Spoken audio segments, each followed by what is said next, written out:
This is the next generation of surveillance.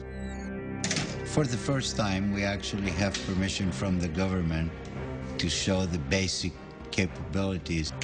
It is important for the public to know that some of these capabilities exist.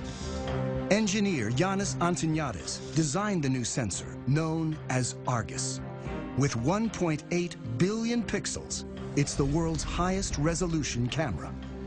Argus fits inside this pod that attaches to the belly of a UAV. But because much of the work is classified, we can't see the sensor itself. Because we are not allowed to expose some of the pieces that make up the sensors, so you get to look at pretty plastic curtains. Also known as wide area persistent stare, Argus is the equivalent of having up to 100 predators look at an area the size of a medium-sized city at once. This image was taken 17,500 feet above Quantico, Virginia, and covers 15 square miles.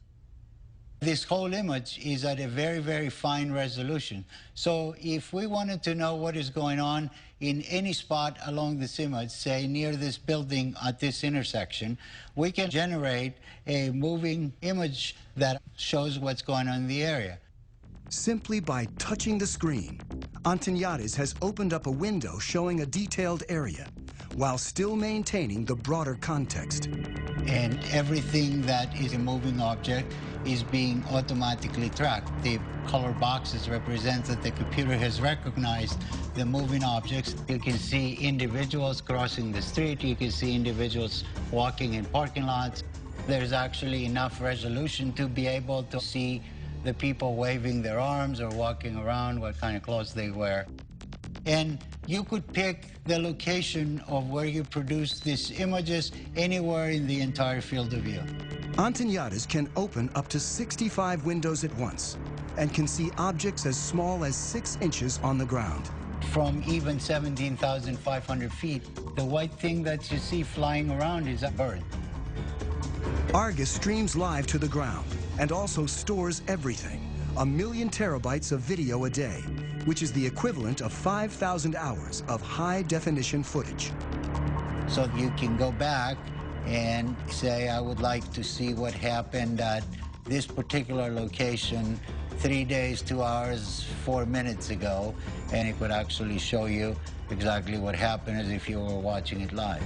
To create the world's highest definition camera, Antoniadis needed to design a new imaging chip.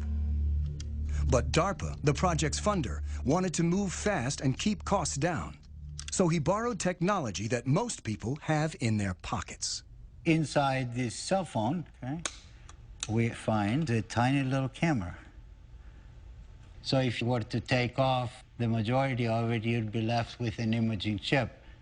If you were to take 368 of these and make a big mosaic out of them and start shooting images, now you have Argus. Unlike the Predator camera that limits field of view, Argus melds together video from each of its 368 chips to create a 1.8 billion pixel video stream. This makes it possible to zoom in and still see tremendous detail. Whether Argus has been deployed in the field is classified. I'm not at liberty to discuss plans with the government, but if we had our choice, we would like Argus to be over the same area 24 hours a day, 7 days a week. That's not very easily achievable with manned platforms. This is where UAVs come in, and they're absolutely the perfect platform. Argus may be mounted on an armed UAV like the Predator, a long-range platform like the giant Global Hawk, or a development craft called the Solar Eagle that may someday stay aloft for years at a time. The U.S. Air Force right now has the ability to archive every single video that comes off of every single UAV. We're moving to an increasingly electronic society where our movements are going to be tracked.